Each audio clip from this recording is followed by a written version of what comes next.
This is Screen Test, brought to you by Ken's 5, and we are going to the Oscars, breaking down the films and performances nominated for the 6 major awards ahead of the 2021 Academy Awards. I'm Jackson Floyd. And I'm David Lynch, and in this video, we are breaking down the Best Supporting Actress race, the narratives that have formed around it in recent months, who we think will win, who we think should win. Up for Best Supporting Actress this year are Glenn Close for Hillbilly Elegy, Maria Bakalova for Borat Subsequent Movie-Film, Olivia Colman for The Father, Youn Yuh-jung for Minari, and Amanda Seyfried for Mank. Jackson, what do you think when you look at that lineup? Who jumps out at you? There's one name that really just jumps out ahead of the others for me, and that's Maria Bakalova for her performance as Tutar, Borat's daughter in Borat Subsequent Movie-Film. Just a year ago, we didn't know Borat was coming out. There was no mention of a sequel, and then a sequel kind of it gets published that they're going to do a sequel here, publicized that they're doing a sequel, and I think we all kind of scratch our heads. Does Borat need a sequel? How will he pull it off? Everybody knows the character now. And Maria Bakalova is the reason why this movie exists. She is the crux. She is the heartbeat. And she just is, it's a performance unlike any other for someone who just has to thrust themselves into the chaotic world of Sacha Baron Cohen as he creates these characters, these situations, the hidden cameras. It's a lived-in role. You have to be in this role, and you don't know when you're breaking out of it. And that's not a place she came from. That's not in her background. And she embraced it fully with wondrous results. I think it's an amazing performance here. Not taking anything away from the other nominations. You know, we've got Glenn Close and Olivia Colman here again. A nice little rematch, right? Right. Yeah. It was just 2 years ago where Olivia Colman came up, not quite out of nowhere, but definitely came up from behind of Glenn Close's almost assured win for The Wife, and actually snagged it for Olivia Colman snagged it for The Favorite. So it's kind of funny considering that we have these two facing off again a little bit, just 2 years later. At this point, this is, I believe, Glenn Close's 7th or 8th nomination, whichever one it is, that makes her at this point, that makes her the actress that with the most nominations in Oscars history without a win. So it's beyond that time for. We thought it was her time 2 years ago. The interesting this year is it's for a movie that I think will have a little bit less footprint in cinema history as far as Hillbilly Elegy goes. She's certainly the best thing in that movie. It's notable in itself that this is one of those few performances that is in history that has been nominated for an Oscar as well as a Razzie. So make of that what you will. I think she's the most successful element of a movie that doesn't really do well. She's just got to be looking up at horror, at the weird poetry of Olivia Colman being in the same category. Her inclusion in here was a bit of a surprise on nomination morning. I think there were some other contenders, but it's not an undeserving nomination. She's great in The Father, opposite of the great Titan Anthony Hopkins. So it's just funny to have that rematch two years later. I don't think that neither of us are leaning towards a Glenn Close or Olivia Colman win, right? Who do you think will win, Jackson? No, for me, it's Bakalova. I think I've got her penciled in on my Oscar ballot right now, and I'm going to go ahead and Sharpie that one in as well. Yeah. It feels to me that this is a lock for this category. Do you think the same thing? I'm thinking so at this point in time. It should be noted that we're recording this still about 2.5 weeks out from the awards. So at this point, we still have the BAFTAs are the biggest, one of the biggest remaining precursors to come this weekend, and that may shift the narrative a little bit. But if I were to put money on her right now, it seems like Maria Bakalova has the momentum. You're right; she's just so good, so funny, so endearing, and so endearingly weird in a very endearingly weird movie. In Borat Subsequent Moviefilm. I think this is only just her second or third role ever, lead role that is for sure, of a virtual unknown. I think that's a whole narrative in itself of an underdog just swooping in, and with one of their first roles and to an Oscar nomination, potentially a win. She won the Critics' Choice Association Award. She also won the New York Film Critics Association Award.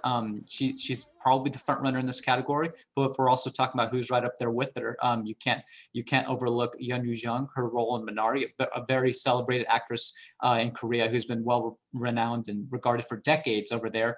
As the point of the recording this, she's the one with the most recent jolt of momentum because she won the SAG Award a few days ago over the last weekend.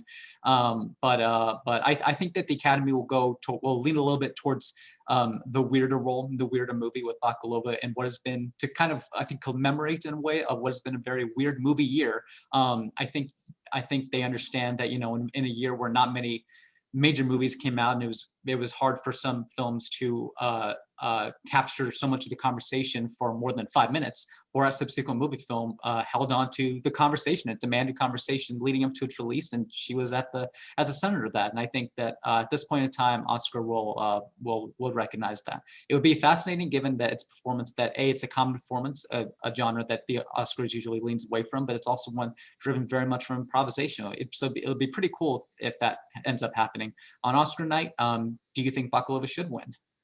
I do think she should. And you think about the other comedic performances who've been recognized at the Academy Awards with nominations. You think of people like Robert Downey Jr. and Melissa McCarthy. It's amazing to me to think that those people have been titans of the movie industry since their rise. You know, Robert Downey Jr. kind of left the comedy side and moved into the superhero films, but Melissa McCarthy has been one of the most bankable comedic stars over the last decade. And Bakalova is an outsider to that, so to see her also recognized among those is really cool. And I think she should win.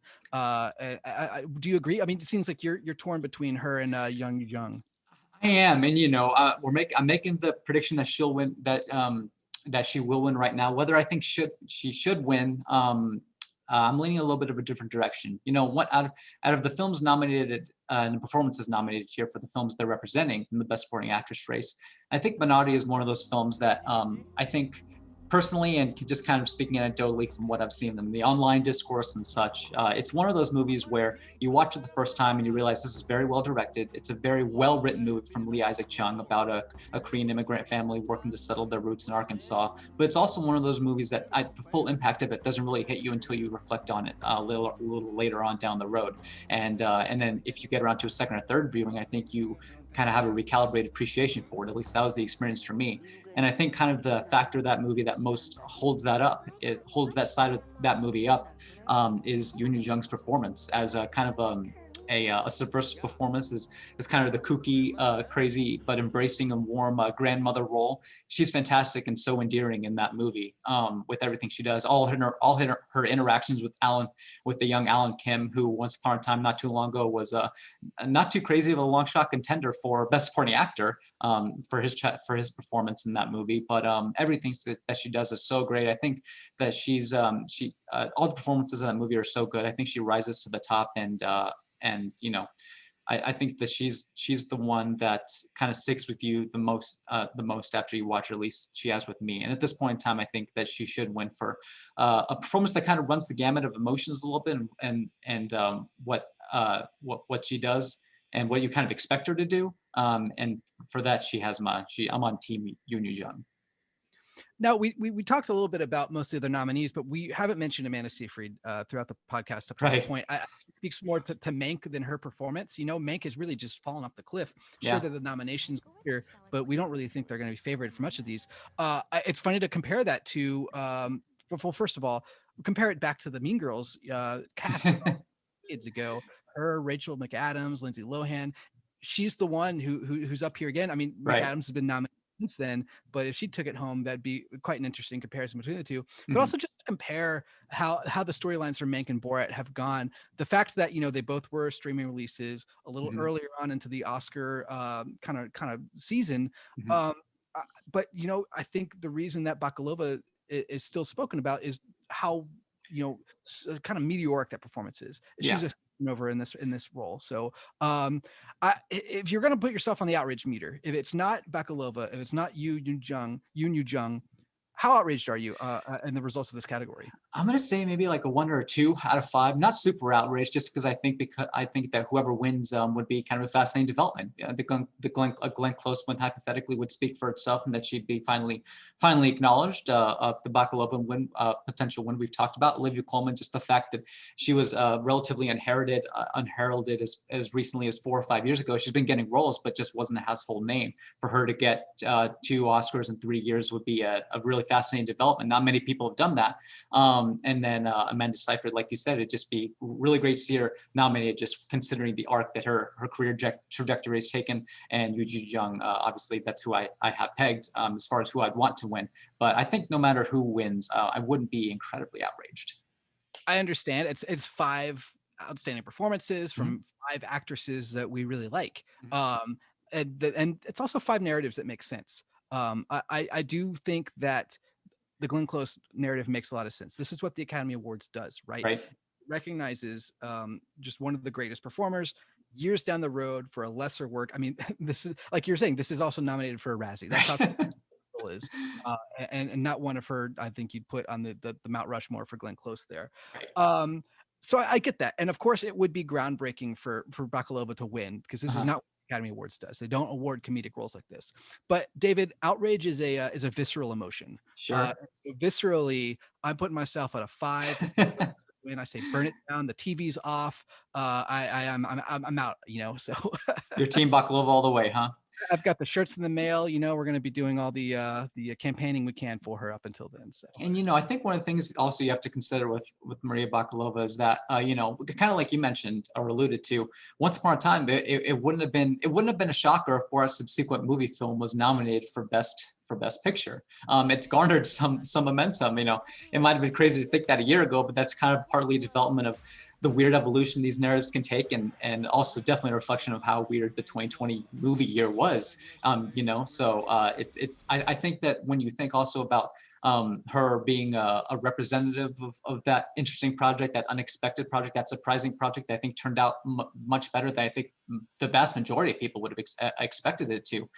It makes sense for the Academy to recognize it through a Maria Bakalova win. So. I mean, it almost garnered a nomination for Best Original Song. That's right. Yeah, exactly. Yeah. In strange times. Anyways, that's going to wrap up our conversation on Best Supporting Actors. You can find all of our conversations on the 2021 Academy Awards on YouTube. Just hit that subscribe button down in the corner. And of course, go to kens5.com/screentest for much more on the Oscars. I'm Jackson Floyd. And I'm David Lynch. Thank you for watching. Make sure to also tune into our website, kens5.com/screentest, a little bit closer to the ceremony. The Thursday or Friday before, we will have predictions for all the categories for the Academy Awards this year. Thank you for watching.